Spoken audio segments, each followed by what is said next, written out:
So thanks for joining. This is the Pulse webinar series, episode 5 in our journey here on Pulse, powering the next generation of observability for retail. Today we'll be covering cross-platform support, March 6th, just about noon on the East Coast here, a little bit after. You'll be hearing from myself, Mike Wilson, Chief Retail Officer at Red Iron, and then we'll also hear from Jim Davidson, who's one of our retail specialists. Jim, you want to just say hi? Yep. Hi, everyone. Okay. All right, so just a little bit of history on our webinar series so far, like the journey we're taking. Certainly love that we've got some folks here that have been on since episode 1. And, one thing I'll say from a Red Iron perspective is, this has really driven a lot of positive conversations and questions. And, that's why we're doing this. We want to get, all of our retailers and prospects and just retailers out there in the market, maybe some folks that join that, we don't even know that well. It's more about, getting this capability out there in the market and getting people to understand what we're doing and the, category that we're really creating inside observability for stores. And, before I just talk quickly about where we've been, the way we set these webinars up as a basis is that we believe that modern stores deserve observability as like a table stakes requirement. So we're really shifting from, why it's important. I think everybody gets it. The digital tools out there, your e-com sites, your order management tools have all kind of had observability historically. And we're bringing it now to brick and mortar, to multi-unit, into the folks that understand stores like we do, that go, that live in the brick and mortar every day, and bringing it, that single pane of glass view. Once we get into the deck, you'll hear me talk a little bit about retail control tower and, what some of our thoughts are behind that. But putting everything that you do from a brick and mortar standpoint, from technology, and putting it in one place so that you can, hey, we need to grab a log from when this incident happened. How many times did it happen?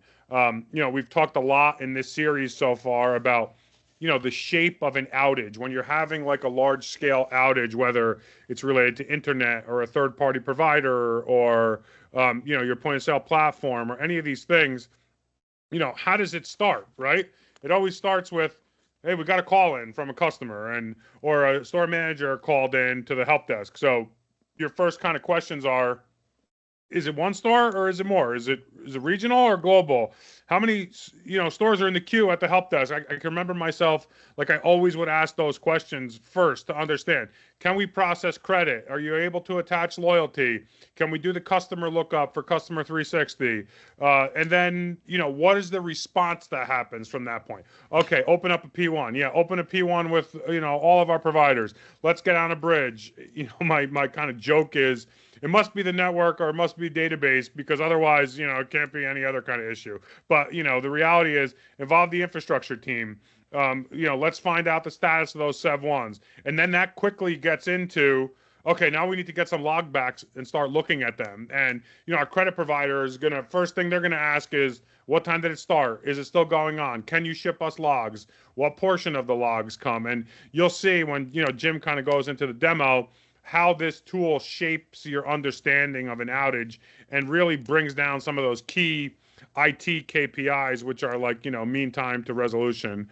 And then also, with this kind of understanding better of what's happening at your stores, you're adding uptime across your fleet, which then drives your business outcomes and ups all your retail KPIs. So the operations folks, kind of love this tool because it helps all your KPIs, your attachment, your average order value, basket. Folks are able to shop more. Time transaction from when you dip to when you get your receipt. Those things are all going faster. So just a step back in history, we've covered so far. Again, this is episode 5. So we've covered estate management and compliance, the targeted observations and real-time monitoring with Impulse. Then how do we correlate events throughout the platform? The data capture side. So there's a whole piece about data. Just for the folks that are on, we can share these. We have these in YouTube, so you can watch them. A lot of times people tell me I talk too fast, so definitely don't put it in 2x speed, because I'll be talking like double fast, maybe go half speed. But today we're going to cover cross-platform. and really what the estates look like from retailers and that are trying to innovate and go faster. And then episode 6, we're going to cover our profile and really the deployment management capability. So everything from make sure all our POS versions or configurations are in sync to, hey, we're launching a new workforce management app and we need a new shortcut on a desktop. All those things can be like monitored and instrumented throughout Pulse. So just like high level discussion on, today, each one of these honeycombs here is a core feature set and a capability within the Pulse platform. We tied our webinar episodes really to, these pillars within inside Pulse. Today, jumping off the screen here is cross-platform support. So that's what we're going to cover. On the right-hand side is, how things progress through the Pulse platform. And everything starts off with an issue, whether it's something that you're aware of or something silently happening in your environment. Then that turns into an observation. So we're able to add that, kind of core observability. And we do this through a whole bunch of different ways. Jim's going to cover some of them today, whether it's command line, whether it's using systemctl in the Linux world, or if we're using WMI in Windows. So those observations, and then those kind of turn into events that you really want to track and focus on. And then the remediation, which is, hey, do we have an automated way of fixing this? Like every time we know that X happens, go do Y and Z. Or is it something we need to raise up to one of our providers where, maybe we've heard about it from the help desk 5 or 10 times, but it's actually happening 800 or 900 times across our fleet. And, sometimes associates don't call in. Sometimes, it might be on a register that they're not using till a peak season. So, really creating that uptime and removing that friction out of the checkout is what, really the value driver of Pulse is. And then, there's a whole suite of tools out there that, kind of do this in piecemeal, but don't all do it together. And in one of the later slides I'm going to get into in a couple minutes here, we're going to show, some of the complexities of a retail technology environment and how Pulse is able to streamline all those things through our intelligence layer, to drive your business outcomes. So, I'll just quickly go into next slide here. So really, what are we talking about when we talk about cross-platform support? And, it's the fact that the Pulse is agnostic. We love to see all different flavors and versions of POSs out there. That's our sweet spot. We can operate across, an ecosystem that's mixed from a point of sale software and hardware standpoint, multi-OS. So, we live it every day. We see from retailers, you may have a Windows on a fixed register. You may have an Android in mobility. You may have a different version of Windows running in your back office, or, you may have a red box in your stores that runs Linux. So all of those things, kind of require, these separate hooks and platforms to manage them and systems to monitor and instrument them. Pulse brings it all together. And, still just pulling on the cross-platform theme, you might have different versions of payment. You may have, one, and talking also about hardware and software, you may want to launch a different payment provider in some of your stores for certain use cases. And you may have, an Ingenico PED or Verifone PED or, a third-party provider like a white-labeled PED. And we're able to monitor and instrument all of those things, within Pulse, and very specific for your environment. Devices and peripherals, certainly something we hear a lot about. Printer jam. How many cuts are left on our thermal printer? Is there enough receipt tape left to get us through a busy transaction day? So, is our Symbol or Motorola or Zebra scanner programmed properly to, ingest the 128B barcode? How do you make sure all of those things that, you're getting call outs and from your operations teams in your field are running smoothly so that the stores can do what they're suited to do and what they're best at, which is go sell, convert customers, and, help drive, profitability and margin for your business. And just lastly, the point is all of Pulse takes all of these different things, unifies them into what, one operational view, or the store technology layer, brings all those systems into one place and helps you focus on the important things of running your business. So today, just a couple of the key things, like highlights you're going to see within the demo, the platform independence, which is important. You certainly don't want to stutter your store growth because you don't think you have a way of monitoring or managing something that you want to put in the store. The signal capture is universal. We're able to take a whole bunch of noise and put it in one place so that it all looks the same to you. Again, we're agnostic from a store technology layer. We love to see all different things that we're able to pull into this platform and really help drive the results for you. Having that layer of intelligence within your stores in real time instead of being reactive, is a super key value driver for us. One view, I call it one pane of glass. People, use different terms for that, but having a single pane to have all of these things in one place, normalizing those signals too, right? So you may have a network switch that pings one way and a register that pings different way, but they're all saying the same thing. They're saying like, there's an issue, we can't connect, we're unable to, telnet or ping or, any of that network layer is able to be normalized there from a signal standpoint. Visibility for your operations. So, hey, we always have this one store that, they seem to call all the time. What's happening? Maybe it's a, connectivity issue. Maybe there's an on-off kind of hot-cold issue with their internet. And then historical context on demand. That's a really important part because you can pull, and Jim's going to show us the tool in a little bit, how you can, look at everything and then go back. So there's retention. You could see how many times did this thing happen in the past month? We got 5 calls on it, but is it, 500? Is it 1,000 times? And our stores are just kind of used to it and not calling. So that's kind of like some of the key things we'll see, within the demo here today.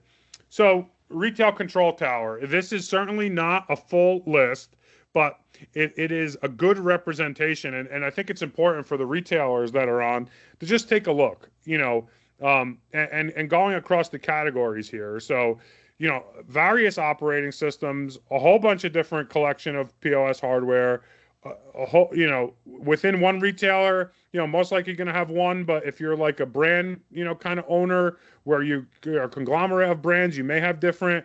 Payment stack certainly varies throughout retailers. Your what you use for mobility could change. You may, be using Honeywell's and you want to move towards Zebra. Your peripherals and your IoT are, varied throughout a chain and a multi-type tenancy estate where there's all this different stuff.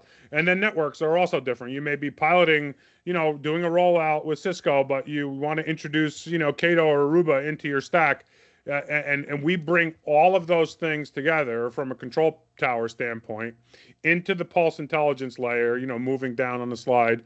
And then that Red Iron Pulse Intelligence layer helps to inform your enterprise data. So we can certainly share out data into your data lake, into your data warehouse. But the goal is to drive business outcomes from taking everything on the top, which looks like super complex, and there's a whole bunch of logos and all these things, putting them down into one layer, and then driving your business outcome through data. So I think from my point of view, at least from a deck standpoint, that's what I have. We're going to jump into, like I said, maybe 10 or 15 minutes, try and finish right on time, and Jim can get us going here. All right. I gotta share my screen here. Make sure not to hit end event. Okay, so today I want to start in what we refer to as our features management page. And so it's here that you're going to either import a template or you're going to create a feature from scratch. And from a template, so if I click down here from add template, we have, this is in my demo environment, but there'll be a whole list of templates where we've already, put together collections based on maybe point of sale or operating system or other, EFT providers that we already have experience with, that we've been mining those logs, those archives from. And so you can start from one of those templates, or you can create something from scratch. Okay. And so when we, a feature is simply a collection of archives and observations and the information that you want to pull out of them. And so if we take a look at, let's say our POS Linux version or feature here, so it's simply a name and a description, and then we give it a category, and you can create new categories or select from existing categories that you have. And this category we'll come back to here in a few minutes as we talk about profiles. But so, you just set up that, and then within that feature, we decide what archives that we want to pull out. And an archive is just simply information, whether it's coming from a log, whether it's coming from a command that we run that we generate output, and that output we refer to as an archive. But an archive can be collected from any one of these different collectors that we have. So we have, like I said, a command line collector. We have a directory info collector. We can collect environment variables. We can mine the Windows event viewer, our log file collector. We can mine the registry, WMI. The equivalent there for Linux would be the systemctl command. So there's all these different ways that we can gather data, create archives from that. Okay. So if we look in, in here, I've got, this collection has 3 different log files that we're mining and a property file. And if we look at in our Linux guy, archives here, we have 7 different, in this case, they're all command line guys. And if we take a look at host and version, for example, what this is doing is we give it a name and description again, and then it's simply running the host name CTL command. And in this case, I need to tell it what the OS is. Okay. And so one thing that I want just to notice is that there's very few times where the operating system actually is called upon. Okay? It's very agnostic. In this case, so it's Linux. I can do that. And then,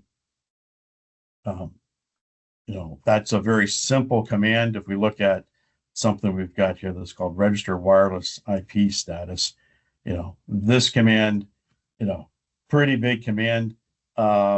It's being used by one of our customers to determine, how many wireless capable lanes are out in the field that are actually wired. And so they want to recognize those lanes because they're running out of wireless inventory. And so in the break fix, they know what they can, if they need to pull lanes out of a store and replace them. And Jim, I think just one point on, why Pulse makes it easier. You may have what you're talking about, a whole bunch of wired capable and wireless capable lanes out there, but to get that data back, in the current environment, you would have to run a package, do an inventory check. And then, maybe pull back some logs, grep through them. It's a long process to be able to do that in the current world, whereas Pulse has it at your fingertips and you can check it and then report against it and then make your operational decisions to help drive the business, right? Right. Okay. So then if we take a look at something that would be similar in a Windows environment. So I've got this Windows-based collector, and again, just a name, description, and I give it a category. And then I take a look over here in my archives. And so I have a command line now for Windows. And if I bring up this guy, similar type of command. In this case, it's a system info command, and I tell it's Windows. But very easy to whether it's Linux or Windows, it's the same UI mechanics, nothing special. And if we so now if we go back here, I just want to go back back into my features management. Sorry.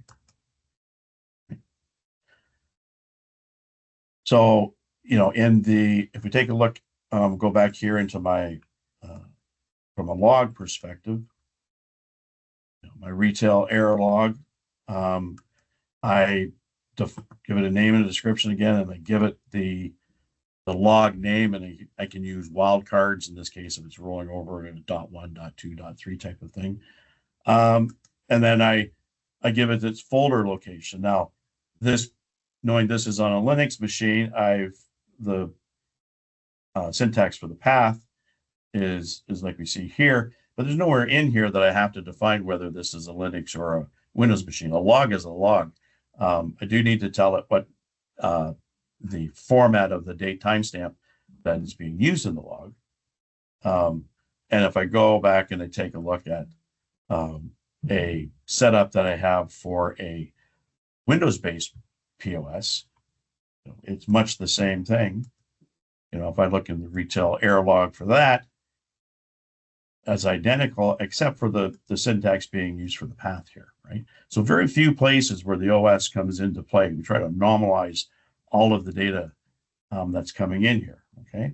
So once you've gone through the process of creating these features, deciding what information is on the machines that you're willing to run pulse for to collect data from, then what you do is we come over into our profile setup.